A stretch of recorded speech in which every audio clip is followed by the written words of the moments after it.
Welcome to Curious Coaching, the Sport Northern Ireland podcast for coaches who are driven to explore new ways, thirsty for new ideas, and passionately curious about how they can maximise the power of sport through great coaching. The podcast that seeks not to answer coaching questions, but to provoke them. Hello and welcome to the Curious Coaching podcast. Your hosts today are myself, Michael Cook, and Simon Toole. As always, we're going to bring you a focus on coaching in Northern Ireland. And our guest today, we're delighted to have with us, is Ricky Huey from Ulster Rugby. Ricky, you're very, very welcome to the podcast. Delighted to be with you, yourself, Michael. You and I have been involved in quite a lot of work in recent years. It's good to catch up with you again, and likewise with Simon. I'm sort of looking forward to spending a wee bit of time with fellow colleagues and just discussing coaching issues, I hope. Brilliant, fantastic. And you're right, you and I have, we go back a few years now, and I think you're someone that I had always spoke to, and you always jumped out to me as someone who had just a wealth of experience in coaching. You've coached on different continents, and you know, I would say with you as a real vocation. And I'd be keen for you to share with the listeners a little bit about your story, your history, and how you got into coaching, where it all started, and where it's taken you now up into your current role. Yeah. Well, look, lovely question to get us going, Michael. The only problem is my journey has been a long one, as you quite rightly said, and we could eat up a lot of time. So, but I'm with you, and hopefully I'm just typical of someone who starts off with a love of sport as a young person, that carries on through playing through your school years. It took me a career pathway. There's nothing else I wanted ever to be than a PE teacher when I was school, despite my family's frustrations. I did that, went to Strathmillis a long time ago now. And my pathway is just a natural progression that has taken me through a love of sport and knowing what sport did for me and what sport can genuinely do for individuals, communities, everything else. I don't need to tell you guys that. So really my pathway, and look, I'll be frank, my pathway is over 45 years in this. I'm in my 60s now, early 60s, and I'm not going to drag it out too long, but that it was a natural, organic progression for me. PE teacher, 4 or 5 years in that, got itchy feet, started to dabble into outdoor education, but then Causeway Institute attracted me with their new vision of getting into sports and health sciences, long before many others did, if I'm frank, during that period. I'm very proud of what we achieved then. I mean, we may have started from humble beginnings, but there was a time for a number of years when we were at the cutting edge of sports science in terms of on-field support, practical application, fitness testing, all sorts of stuff I'd love to talk about. I remember some great memories of those times where when students then would be students you're interviewing now. Owen Kearney, you know what I mean? Kenny Shields, Neil Doak, Michael Black, you know what I mean?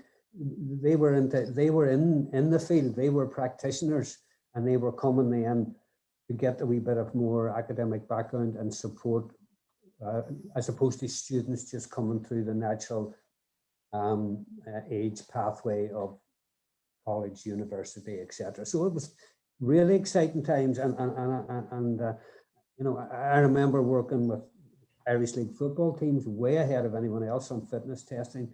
I remember loving my time working with Peter Kavanagh and the Cavan All-Ireland team that won the All-Ireland, just helping them with their fitness testing, evaluating their program, looking at nutritional input. I did the same at City Derry with rugby when we had a very successful year and became the best team in Ulster for a period of time. You know, so PE teacher into health, sports sciences, that was the big jump for me. That opened up my mind, and I started to delve into my own personal knowledge. But more importantly, you know, there's academics and there's practitioners, and I hope I'm a practitioner at the end of the day. I'm still a coach at heart. I still want to be out in the field. I still want to be with players. So that was a big progression for me, and then from that, there was the obvious involvement then as a coach with just working with youth teams, even up in the Northwest, getting involved in student rugby then became big. Because we attracted so much talent, we were able to suddenly have representative teams of our college, a small college that was going away on Wednesdays regularly and beating universities in Limerick and Dublin. It blew me away what we could do, and it opened up those pathways for me. And whilst, you know, I played all sports. I'm a cricket fanatic. I played a lot of soccer with Roy Miller. Coaching rugby has always fascinated me a little bit more than other sports because on the eye, it catches your eye, the impact, there's a lot going on. It can appear to be a very, very technical and complicated sport. And what I realized, I wish I'd known then what I know now, but what I did realize was the more you can simplify, more you can simplify your message to get a collective thinking out there on the pitch. And I thought I was quite good at that. I think that's what good teaching and good coaching is taking something that could be complicated, but actually getting a collective, simple mentality that understands out there, you know. So look, back to the journey, that's it, into coaching, club coaching, youth coaching, student coaching got big. I was lucky enough to coach them provincial student teams and inter-pros where we did really well. And then I got a golden opportunity, which was to be part of the coaching team that took a fantastically talented Irish student team to South Africa in 99-2000. I tell you, I mean, Paul O'Connell, who's just coming in to coach Ireland forwards now, he was 19 at the time, so they are. And I look back, Neil Doak was, Michael Black was on that, a colleague of mine, and Chris Shields. But nearly every player on that tour either went on to play for Ireland or played provincial rugby in some position. So, you know, it was one of those month-long tours that cost a fortune that the Irish Rugby Football Union wasn't going to do very often. So they weren't going to waste the opportunity. They were going to make damn sure that the players went and that got back into the game and helped the game. And that's exactly 21 years ago. We celebrated the 20th anniversary of that last year. In fact, we were trying to get out this year to the Lions in South Africa with some of them, but COVID, which no doubt we'll talk about again, got in the way of that. And then, sorry to be so long to everybody, but as I said before I started, 45 years is a long time to squeeze into a few minutes. So that opened doors for me. And it also made me realize what I was capable of. And it also made me realize what was going on in other countries. And South Africa is a country, if you're a sports person, has a particular attraction, and indeed, especially in rugby. And I came back from that tour a different person. I learned a lot about myself. I learned a lot about the game. I learned about the country. And I also had feelings of how lucky I was to get what a great rugby learning experience. But I also took back views of the country that I wasn't happy with. You know, some of the things I saw. Rugby, it was great for me. Other things weren't healthy. You know, you probably know what I'm talking about. I didn't like the way some of the population were being treated.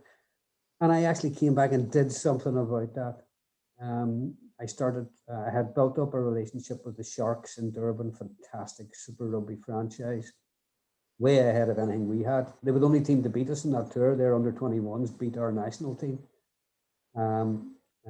But I came back and we started working on them on giving opportunities for young black and non-white players an opportunity to leave South Africa, come over, get educated for a year at the college, get involved in sports science and you know, that's still going on in some part to this day, albeit it has moved away from where we were in the Northwest. So yeah, and then, sorry, that gave me my link with South Africa. Then I was back doing what I've been doing for years, coaching and involved in sports science. And then one night I came back from training, soaking wet, freezing cold, the usual stuff, notes wet in the pocket. You all know it, guys.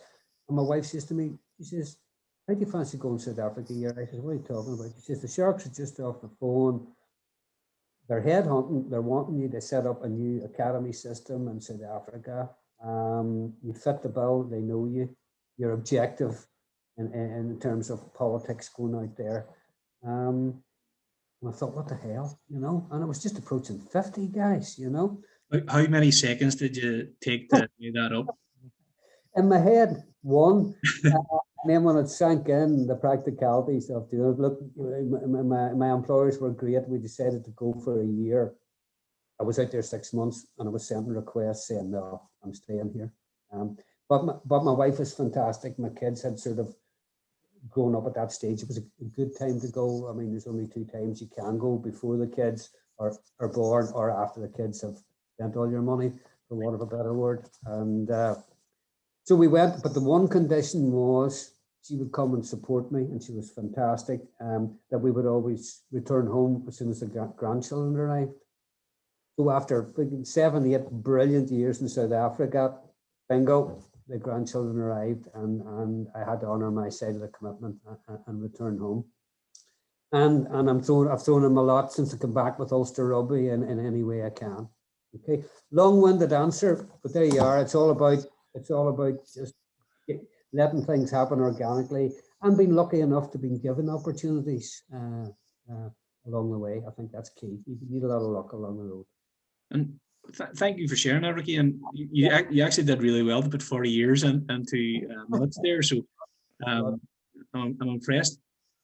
You mentioned that, like, that is a fantastically long career to be involved in sport. And I'm wondering, in terms of coaching, how have you seen things evolve over time? Have things changed? Have things stayed the same? How do you see it? Yeah, I mean, I could anticipate that question. That's an obvious question. How has it evolved over that period? I think some things stay the same, and the good things stay the same. People are the same. People love sport. People want to learn. People want to make friends. The nice thing about this whole journey, no matter where you go in on the journey, it's the people you're working with, the players, the parents, the schools, the clubs, the coaches. Wonderful people. It's not just rugby. It's soccer. It's Gaelic. It's everything. Cricket. We all know this. It's why we love our work. So I think the things that have stayed the same are the basic ingredients of people, their love of sport. I think the why needs looked at, but it's not too far off. I mean, why did people go into coaching 20, 30 years ago, 10 years ago, 5 years ago? Why do people want to play sport? I don't think it's changed too much. I think people, you ask the typical kid why you're playing rugby, why you're playing Gaelic. It'll be for the usual: making friends, getting fit, learning a new sport, blah blah blah. So I think those fundamentals, core values, have remained pretty constant. And I may be talking about rugby in particular, but I have a wide interest, as you well know, Michael, in all sports and love of all sports. What has evolved that's different? I think coaching, which we're talking about, it's constantly evolving, constantly evolving. I mean, there isn't a day that something's not going on in your head about what's going on out there and how's it affecting me and what can I learn from this. Sometimes you can be thinking about coaching subconsciously, not even consciously. So I think it's constantly evolving, as you know, as we self-reflect on a regular basis and learn, and we're looking at that evolution. And I think maybe the big impacts on that are probably coming from the story I told you earlier. Coaching's bound to change whenever you look at other disciplines and the impact sports science has in coaching. What are we learning about coach development? What are we learning about exercise physiology, fitness testing? What is new technology providing for us that can add to this coaching evolution journey? Analysis, statistics. There's all sorts of things that are constantly going to keep arriving that are going to bring about change. To finish with, the fundamentals of why we coach and why kids want to be coached, I don't think they've changed at all. I think that's a lovely answer, Ricky. And you're right. Like, people are people, and sometimes when we get caught up in the world of, as you say, sports science and technology and stuff, they are so important. But the one thing that's probably more important for me, in my perspective, is that we are coaching people. We're coaching a person first and foremost, and an athlete second, or a participant second. And it's really refreshing to hear you say that you have seen that's the one bit that hasn't really changed over time. No, and to support what I agree, to support what you're saying, Michael. I mean, it described my journey, and my journey's coming almost in a full loop. Since I came back from working in the professional game, I'm more or less thrown myself back into the domestic game in any way that I can help. It's mainly through coach education and stuff and all, which, and I'm loving every bit of it as much as I did as I was in the coach. Different challenges, as you might expect, but that love of sport is still, is still what's driving me on, and the people involved. And agree totally with you, Michael. Simon has a question for you now. He is curious about what you are curious about. Yeah, thanks, Ricky. That was brilliant to sit back and listen through that. And towards the end here, you talked about how things have changed and how things have stayed the same. So I suppose just with the name of our podcast, this tends to be our staple question that we ask everybody who comes through the virtual door about what would you be curious about at the minute in coaching? What would you be looking to stick your head in and have a look at right now? Right now, I'm sorry to give you this answer, but then hopefully we'll get it. Guys, we can't escape the fact that COVID has freaking taken over our thinking, and I'm really sorry because I don't want this to be about COVID. But if we just think, oh, look, we'll wait till COVID's over and we'll get back to it before then we're all fools, and I know we don't think like that. So I'm more than happy to talk about other things that we're inquisitive about, Simon, but I've got to deal with it here and now. And I think the most curious thing, and I'm on Zoom calls as you guys are with colleagues in Ulster, and what's keeping us up at night is the short and long-term impact of COVID. What's the environment going to be like? What's the coaching environment going to be like? What's our coaching capacity going to be like when we come back? Any challenges we had before are probably multiplied now. We're going to have to be smart in our thinking. And more importantly, sorry to be philosophical, but I know you guys will agree with this. Just as a governing body, our main focus at the moment is how can we help society. I know the Gaelic boys will be the same, the rugby, the soccer, hockey, will all be the same.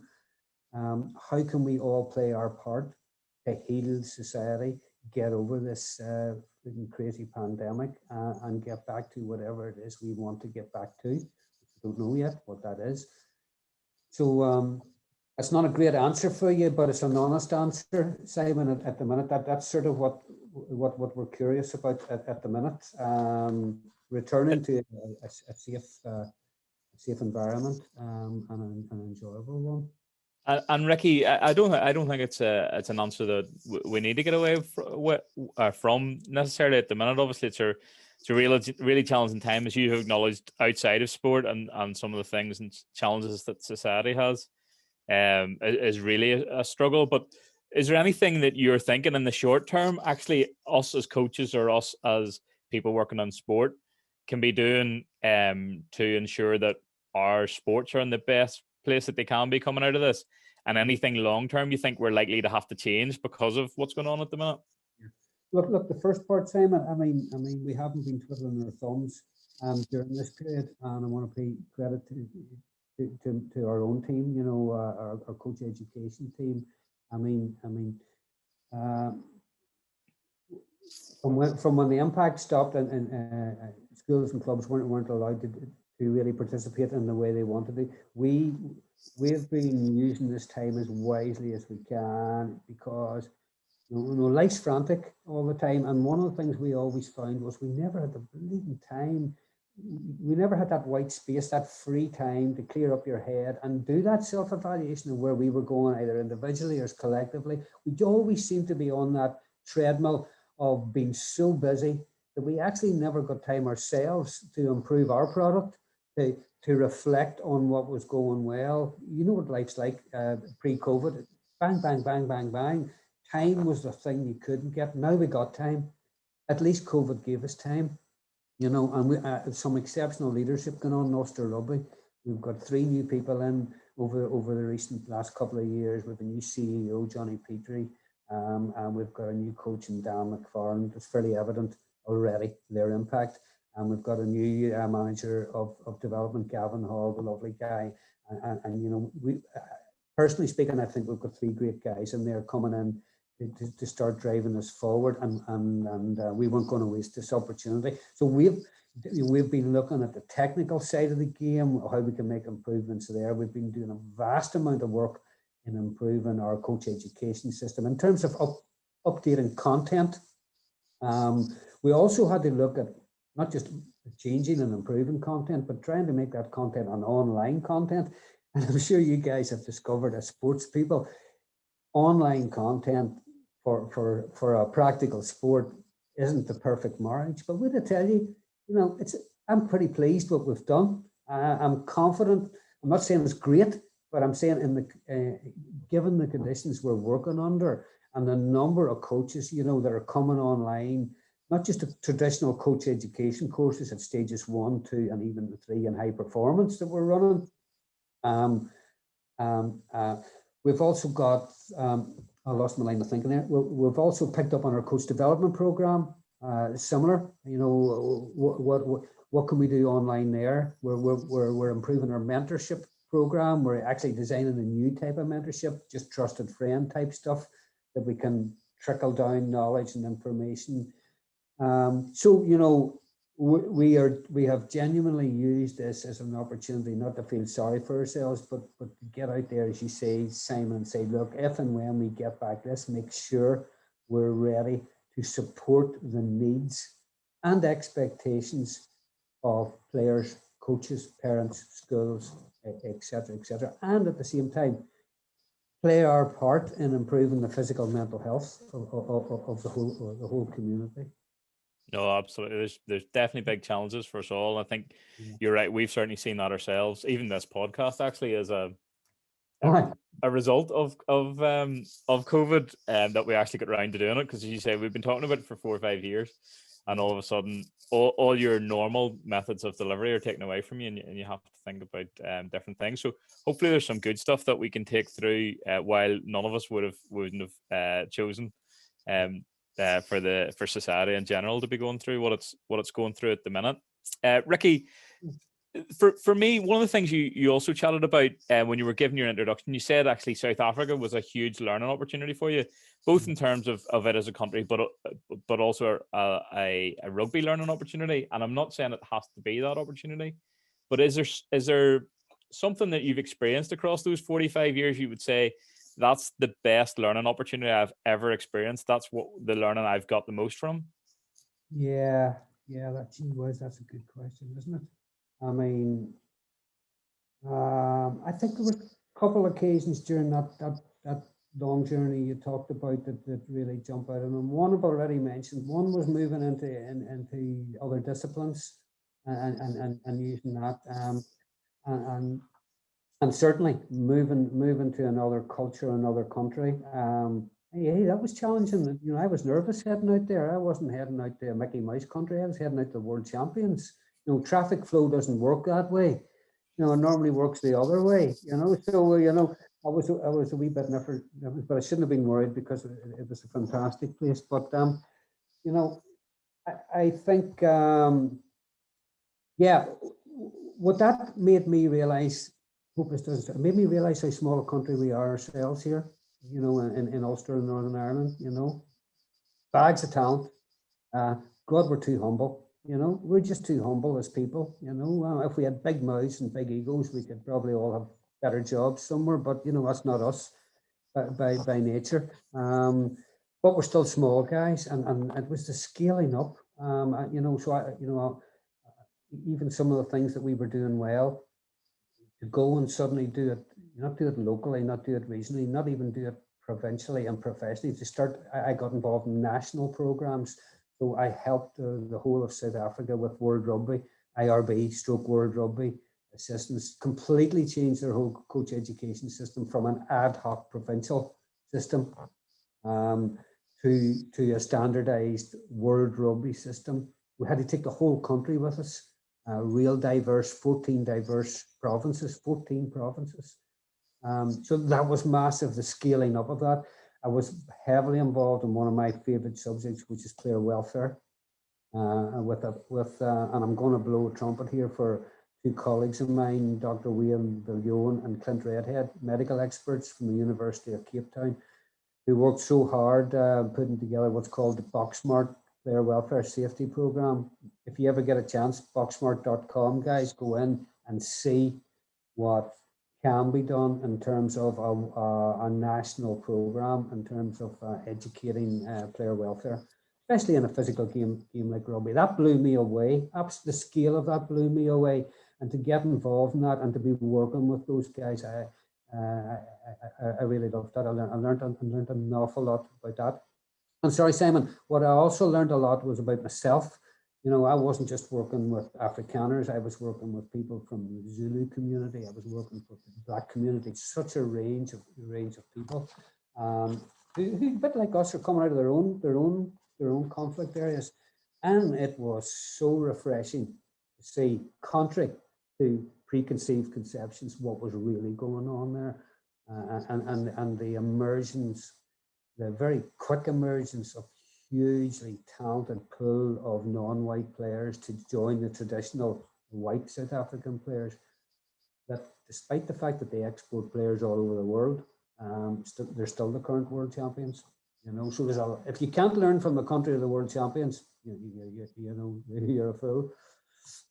It's interesting, actually, some of the things, Ricky, just when I'm listening to you, some of the things you're talking about, the lessons, even from that, like 14 provinces and bringing people with you, you know, it's sort of beyond coaching, some of those lessons. But did you see those transfer through, about the ability to bring people with you actually on a massive project like that, but the ability to bring players through as a coach and bring them together and bring them along a journey with you as well? Do you see some parallels between, I suppose, the wider project management stuff and actually, as you say, getting back out onto the grass and doing it out there? Absolutely, and yes, you're right. I've been talking about scaling it up, but you're right. The core parts of that remain the same. It's all about empowering people and trusting people and building relationships. Everything's about building relationships, whether it's with a coach or a player or in the academy. If you didn't have good relationships with family and friends to give them that balance. So yes, the scale may be big, but I suppose the interpersonal skills remain the same, and the importance of those. And what I found was, when I was scaling it up, because we designed an academy system where the country's so big, you had regional academies feeding into a central academy.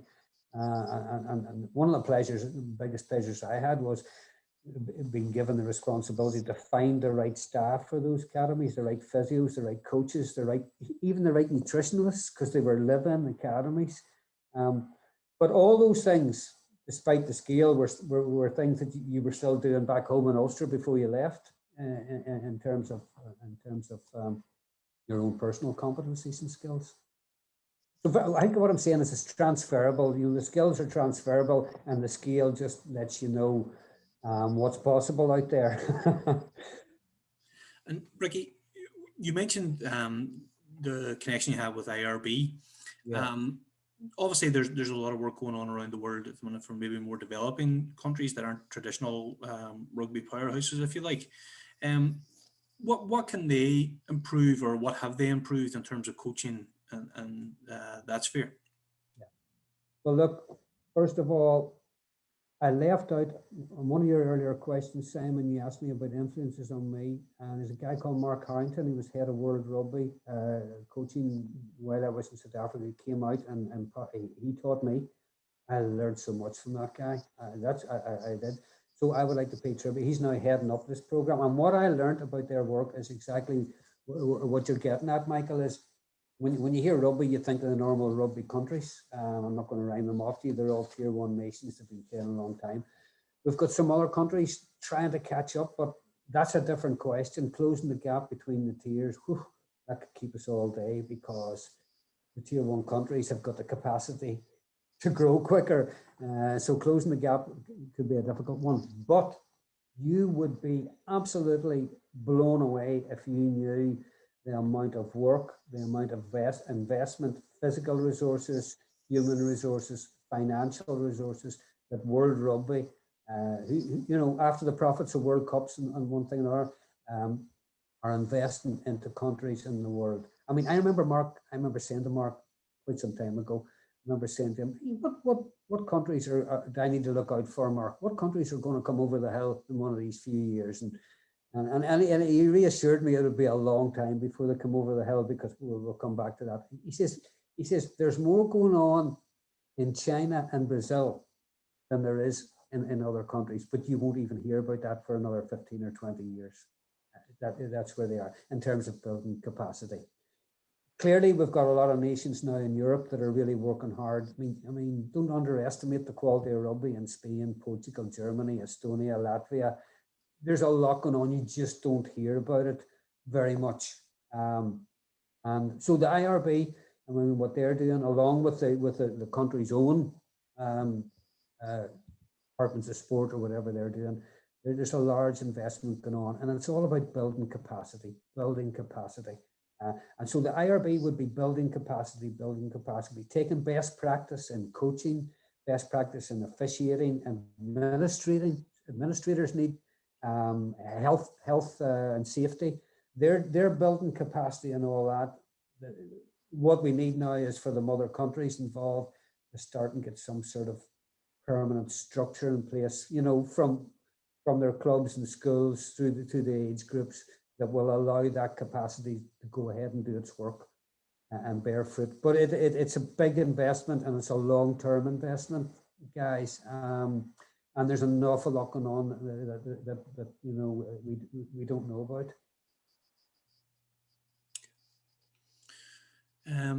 So Ricky, moving back a bit closer to home then. Yeah. When we think about coaching culture that we have in Ulster, what would you like to see across the province, if you could describe that coaching culture to us? That's a tough question, Michael, because we've been asking that question for a long time. Most of us have. What is Ulster Rugby? What does it mean to us? We ask ourselves that all the time. I don't think there's one particular answer to that. I mean, it's evolving. I hope what Ulster Rugby is it's evolving. I previously paid respect to our new CEO and our new head coach Dan, and they're working hand in hand with us in developing who we are. What is the Ulster way? A lot of that is going to be based on our own personal philosophies. It's going to be based on the history of rugby and what's out there. Technically, Dan, head coach, he needs to integrate a technical model that fits into our Ulster way, for want of a better phrase. So I'm not going to pretend that I'm the one that's solving this. I hope I'm contributing to this. But I'm very confident we're in safe hands. We're looking for that. But what we do know is the Ulster way, or our coaching philosophy, or our philosophy of who we are, will definitely be based around the needs of people. It'll be player driven, based around the needs of players, parents, coaches, clubs, and the community. And I am very confident that we're on the right track to evolve in this the right way it needs to go. I think we're in pretty safe hands there, and we're constantly asking ourselves these questions, as I'm sure all the guys are in the other governing bodies. I have no doubt about that. We're constantly striving to make ourselves the best that we can be, and it's a very difficult question to answer, but I think by trying to answer it, it means you're focused on the right areas of work, and we're basically trying to make it the best that we can be. So that, that's what Ulster Rugby looks like, to us, to you. That's who we are. But I also think, despite what I've said, one of the most important things that'll come through to that will be the core values of the game, rugby's famous, like all sports, for what it does for people, but the core values of integrity, passion, discipline, respect, infiltrates everything we do and everything we think, and sort of solidarity, where rugby provides lifelong friendships, no boundaries, etc., etc. That's who we are. Getting it into a phrase, getting it into a sentence, getting it into a technical model, getting it into a coach development program, coach education program. It's hard to put it in words, but it's there. We're trying to get it, infiltrating everything we do. I don't know if that made sense, guys. Oh no, absolutely, Ricky. Thanks for that. I think we've talked actually as we've gone. I know we've a couple of questions left here, but as we've worked through it, we've sort of worked from a personal level to a global level to a national level and to a provincial level. And I suppose the penultimate question that I want to pose to you, Ricky, is really taking it down to the micro level of we're walking onto a rugby pitch or into a sports hall or whatever other type of sports environment that it might be.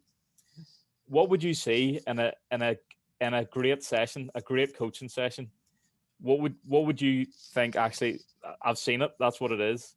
Oh, another tough one, Simon, but a good one. I mean, it'll probably vary depending on what age group you're working with or what level of competence. But there are certain things you would expect to see in all of them, and one would be a feeling of welcomeness, warmth, that permeates everything you do. An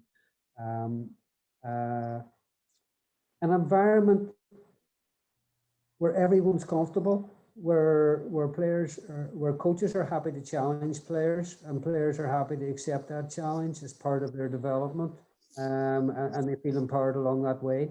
We're working very hard on that. We really need to, if we're going to improve decision making on the field ultimately and improve performances at all levels, we feel very importantly that it should be that. It's fun. Just because you go up the levels doesn't mean the fun drops down. Just because it gets serious doesn't mean the fun has to stop. There has to be enjoyment there.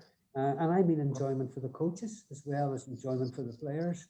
I would like to see that and hear that and taste that and smell that when I arrive at any session. And I think you can, if you're experienced, you can see through that. I think those are, without going into too much detail, I think those are the main things we're looking at. And if I haven't mentioned safety, that comes with that's a prerequisite in our game. So a safe, warm, friendly, welcoming environment, yet the challenge is right for the level of participant and everybody's comfortable in it.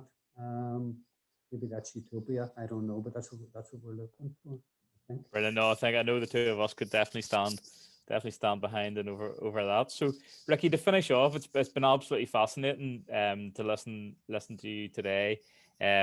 These are always the types of podcasts that I nearly enjoy most because we can sit back and listen and enjoy the story as we go along. But we've asked you a whole pile of questions, so sometimes that's the most difficult one. But is there something that we haven't asked you about that actually you think that would be quite useful to share or quite interesting to share to finish off?